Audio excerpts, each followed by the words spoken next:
Sir, আপনারা যে ছেলেটাকে খুঁজছেন ওকে আমি চিনি। কি সত্যি চিনেন? যদি ওকে ধরতে পারেন তাহলে 50,000 টাকা দেওয়া হবে।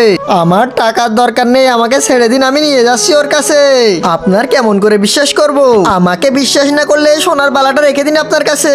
আচ্ছা ঠিক আছে, বাইরে আসেন। চলেন স্যার। দাদি কেমন করে পুলিশের কাছে ধরা পড়লো? আরে আমিও তো বুঝতেছি না। হ্যাঁ, আমি যদি এখন খুঁজতে যাই তাহলে আমাকে পুলিশ ধরবে।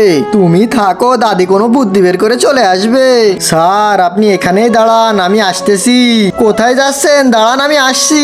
না না, যদি ভেগে যান। স্যার, আমি আপনার সোনার বালা দিয়েছি না, আমি কোথাও যাব না। আচ্ছা ঠিক আছে, যান। বন্ধুরা, এরপর কি হয় সেটি দেখার আগে নিচের সাবস্ক্রাইব বাটনটা কেউ যদি সাবস্ক্রাইব করে দেয় তাহলে তার বাবা মা চিরকাল বেঁচে থাকবে। আর যারা ভিডিওতে লাইক করবে তাদের মনের আশা যেন পূরণ হয়, আর আমি দোয়া করে দিলাম। আরে দাদি তো চলে এসেছে, দেখেছো? আমাকে জেলে রাখা ইম্পসিবল। হ্যাঁ দাদি, আসেন। আরে এখনো তো বুড়ি এলো না। আরে এটা তো নকল সোনা। চলো